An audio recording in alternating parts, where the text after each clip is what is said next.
So we're going to start our call to worship with a poem. We have six poems and 6 songs for you this morning. And the first reading will be, reading and call to worship, we're going to use it as a call to worship, will be done by Eileen Rodman. Eileen, would you please come up? The mic is there. Please remember to speak into the mic. Can you hear me? Yes. So the poem I'm going to read is The Summer Day, which isn't quite yet, but will be. And it's by Mary Oliver. Who made the world? Who made the swan and the black bear? Who made the grasshopper?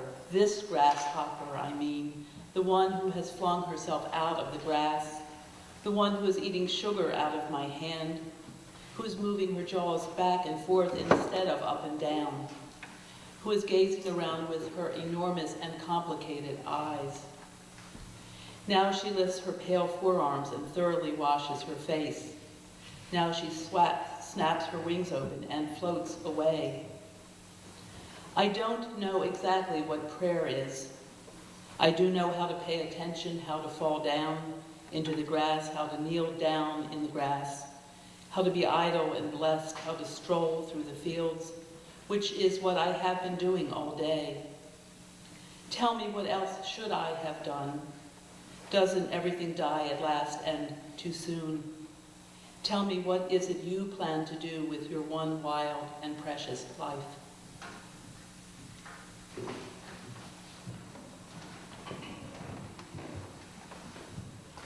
Thank you. I'd like to invite Michelle Cote, our Director of Religious Education, to do the message for all ages. Michelle?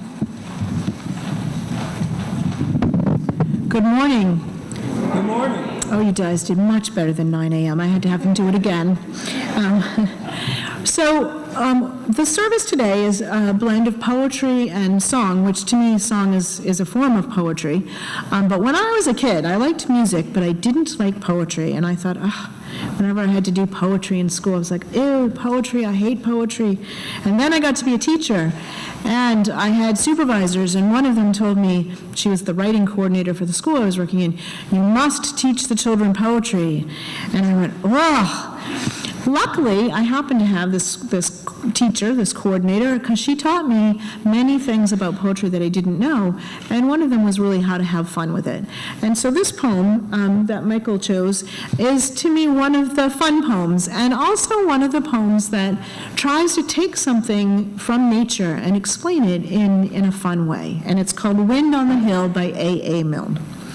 No one can tell me, nobody knows, where the wind comes from, where the wind goes.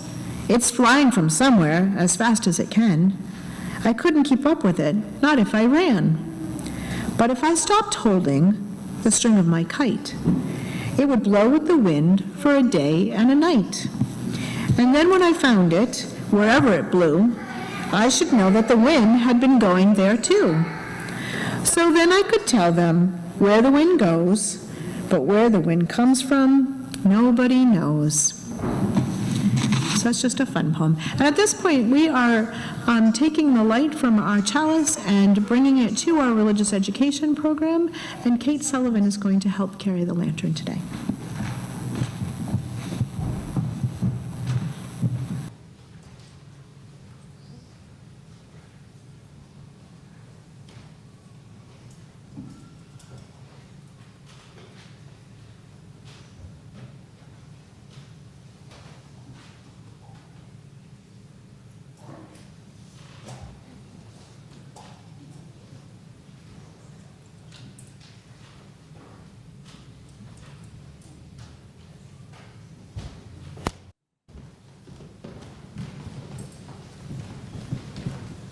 Before we do the next number, when April is so cold, I'd like to point out that this April started with snow. It's part of the reason we chose this song. The other part is that this is written by Phil Myers, who is a local composer. He lives in Winchester. He's sort of the composer to the band. I know Phil is not here this morning. Phil, are you here? No, I don't see you. So he was hoping to be able to make it, but he has family in town.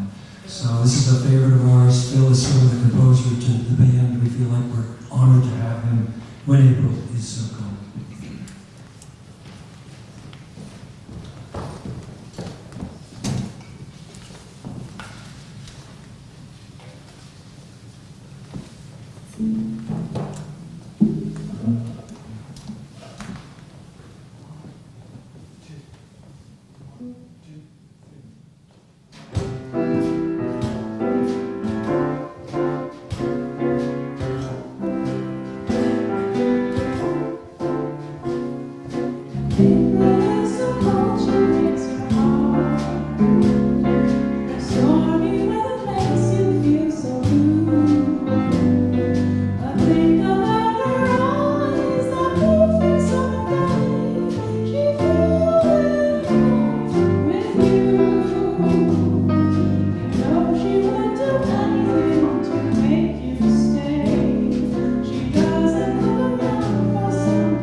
I'd like to invite Wiley Cordona for the second reading. Wiley? Everything is Waiting for You by David White. Your great mistake is to act the drama as if you were alone, as if life were a progressive and cunning crime with no witness to the tiny, hidden transgressions.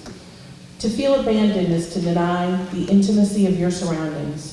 Surely even you, at times, have felt the grand array, the swelling presence in the chorus, crowding out your solo voice.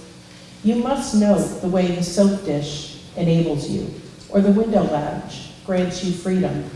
Alertness is the hidden discipline of familiarity. The stairs are the mentor of things to come. The doors have always been there to frighten you and invite you. And the tiny speaker in your phone is your dream ladder to divinity. Put down the weight of your aloneness and ease into the conversation. The kettle is singing, even as it pours you a drink. The cooking pots have left their arrogant aloofness and seen the good in you at last. All the birds and creatures of the world are unutterably themselves. Everything is waiting for you.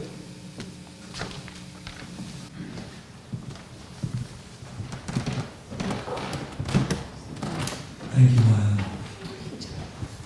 I love that line in the middle. Alertness is the hidden discipline of familiarity. Think about that for a while.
When I Am Among the Trees by Mary Oliver. When I am among the trees, especially the willow and the honey locust, equally the beech, the oaks, and the pines, they give off such hints of gladness. I would almost say that they save me, and daily. I am so distant from the hope of myself, in which I have goodness and discernment, and never hurry through the world, but walk slowly and bow often. Around me the trees stir in their leaves and call out, "Stay a while." The light flows from their branches, and they call again. "It's simple," they say, "and you too have come into this world to do this, to go easy, to be filled with light, and to shine."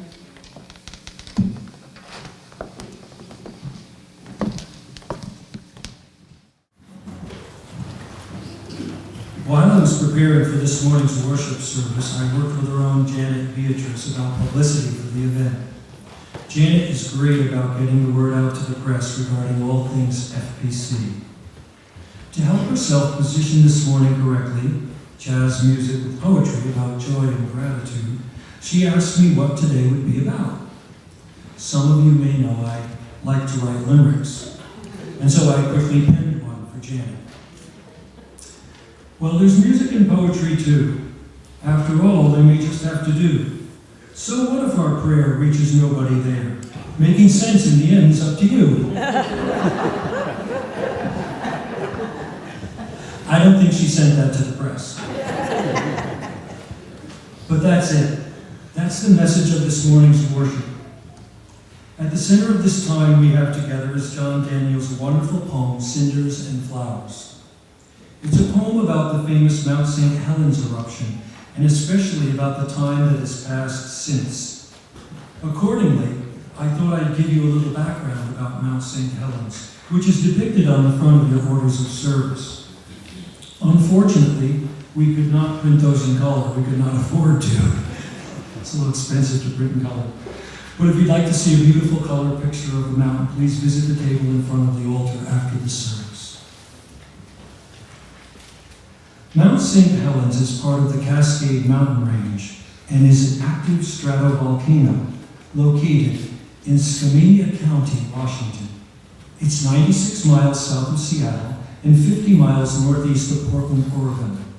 It has an elevation of 8,363 feet. It last erupted July 10th, 2008.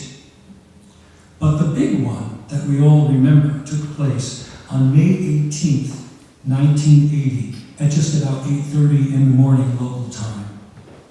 According to my sources, Wikipedia, quote, "It was the deadliest and most economically destructive volcanic event in U.S. history," close quote. 57 people and some 11 million wild animals were killed, and bridges, railways, and highways were destroyed. The volcano erupted for 9 hours. The force of the explosion was about 500 times more powerful than the atomic bomb dropped on Hiroshima. Its summit was 9,677 feet, or 1.8 miles above sea level. But the eruption trimmed it by a little over 1,300 feet, 1,313 feet to be exact, or 1/4 of a mile.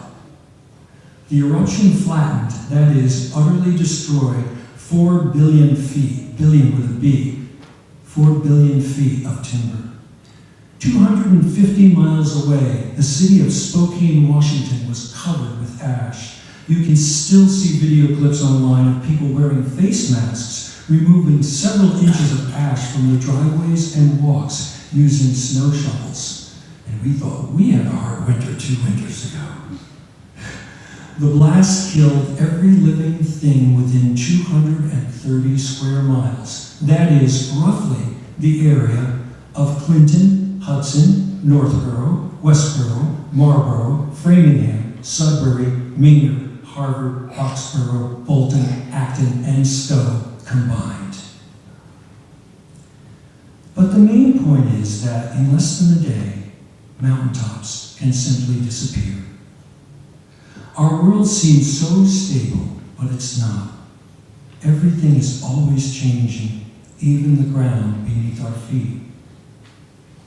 I recall visiting the excellent Museum of Natural History in Salt Lake City, Utah.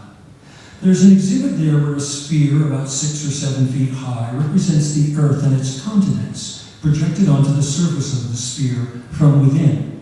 You stand before it with a wheel, and each spin of the wheel represents about 10 million years or so. You spin the wheel, and you get to see the continents move as fast or slow as you care to propel them. You can start several billion years ago when they were in an entirely different configuration and make your way to the present.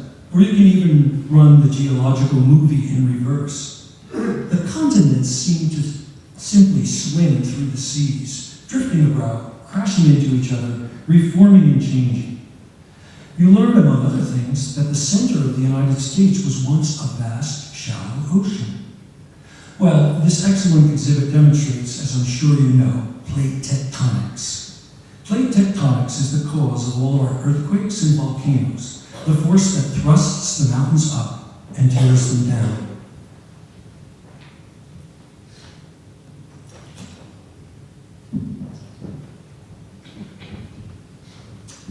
But the way the exhibit made plate tectonics come alive gave you this sense that everything is fleeting, that nothing, but simply nothing, stays the same. And this is especially true of us.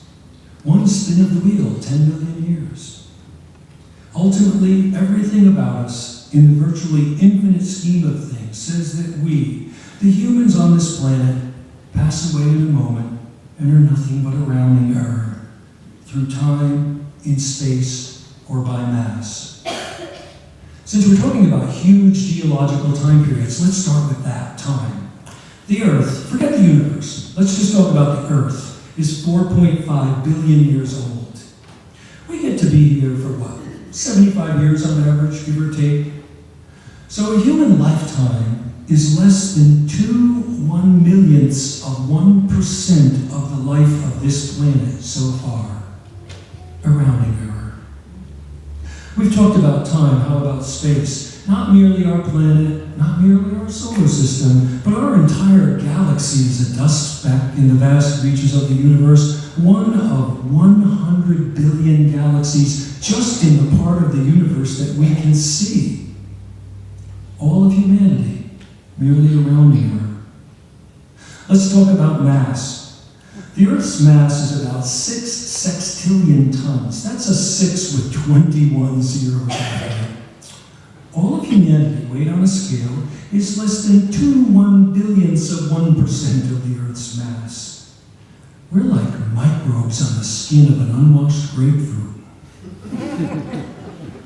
I recall once reading somewhere that if you stacked all living human bodies like cordwood, all 7+ billion of us, you could neatly place us in a small corner of the Grand Canyon with plenty of room to spare. Even within the kingdom of living things, we're a rounding error. The dried biomass of humanity amounts to about 100 million tons. Prokaryotes on the planet have a dried biomass of 400,000 million tons. So the prokaryotes outweigh us 4,000 to 1.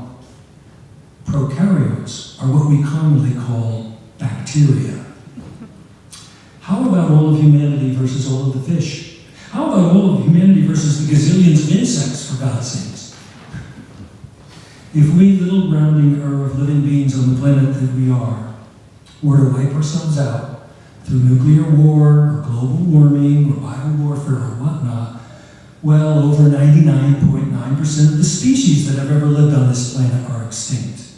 So we'd simply join the vast majority, once again, as merely a rounding error.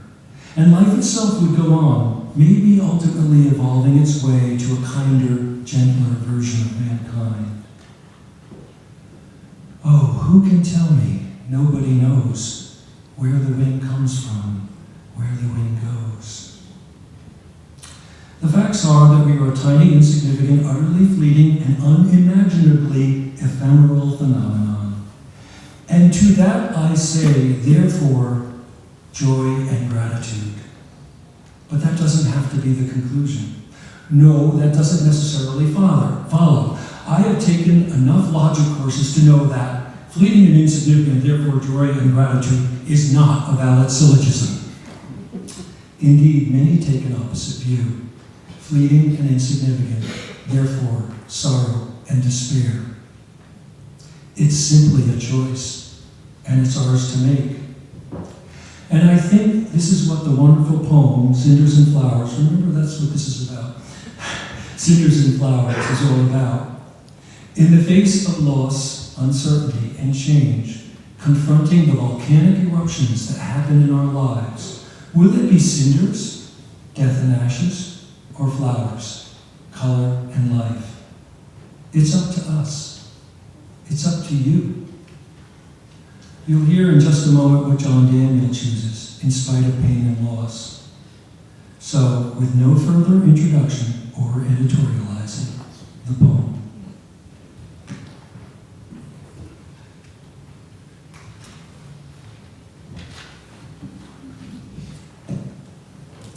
Cinders and Flowers by John Daniel. The north side of Mount St. Helens gapes wide open where it blew out in 1980 and left this scraggly strew of gray and white pumice glaring in afternoon sun and crunching beneath my bootsteps. 10 years before the mountain exploded, I stood on the snowy summit one summer afternoon and shouted my joy down to the expansive earth. Since then, I have earned an unhappy back, an ankle that pains me with every step, a titanium knee, a shoulder of bone rubbing bone. Please tell me, believers in the resurrection of the body, which one? Oh, I'd take the youthful version where he offered, though not of his angst and confusions came with him. And I'm pretty sure this creaking frame could bear me up the mountain to search him out.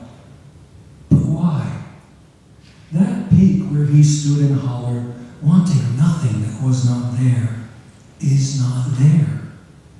The blowout left him and the 40 years between us in windy space a quarter mile above the crater rim. If that boy is to live again, he will have to do it down here, in this body of complaints, trekking a blasted plain, a country born dead, but not dead now. Gophers swam up from their havens, stirring the grating pebbles. Bunch grasses sunk roots. Willows, shrubs, and saplings, sparrows and flycatchers nesting among them, have taken hold by the snow-melt stream that pours from the mountain's core. And now, this late July, riots of blossoms have exploded all over. Blue lupine, penstemons pink and purple, Indian paintbrush of the deepest orange, in clumps where I walk, and hazing the farther slopes in soft pastels. I'm glad I stood on that summit once, if indeed it was me. But where on a mountaintop are the birds and flowers? I'm happy enough to saunter along in my gimpy way, here below, where I see not as far, but stand in scale with small beauties making the most of their moment, my legions of pains never failing to report that like the mountain, I am alive and finding my way.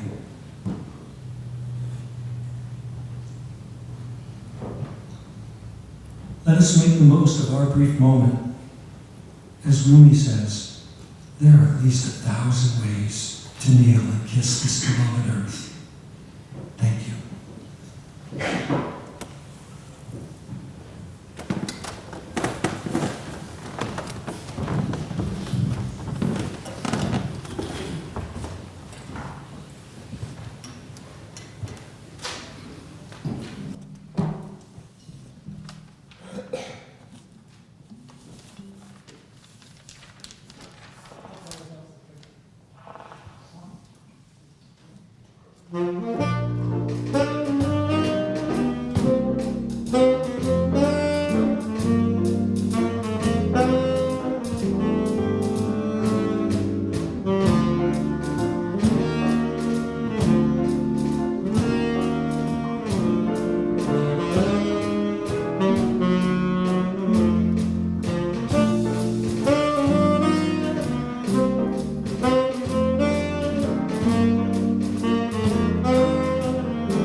I love that tune. So, seems to be the spirit of the morning. For our benediction, we asked Hector Constanzos to do the last poem. Thank you. A Prayer Among Friends by John Dangle. Among other wonders of our lives, we are alive with one another. We walk here in the light of this unlikely world that isn't ours for long. May we spend generously the time we are given. May we enact our responsibilities as thoroughly as we enjoy our pleasures. May we see with clarity.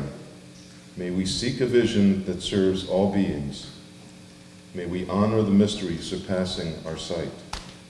And may we hold in our hands the gift of good work and bear it forth whole, as we were born forth by a power we praise to this one earth, this homeland of all we love.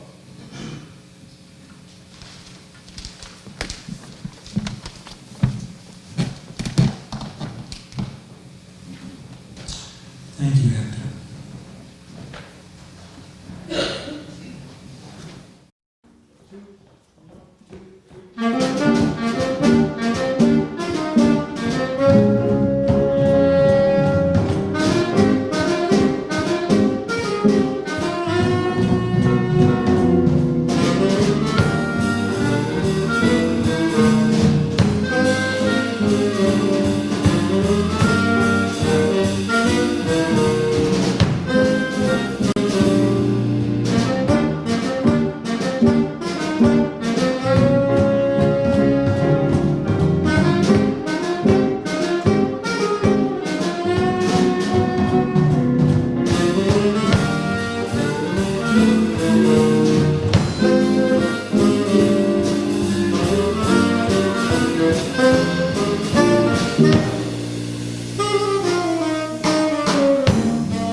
Thank you.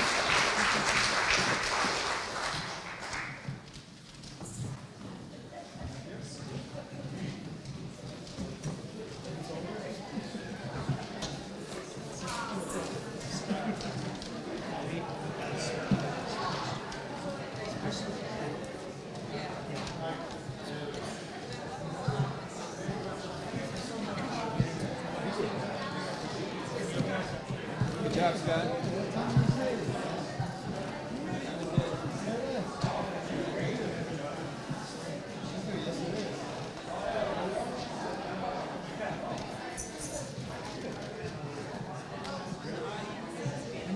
Yeah.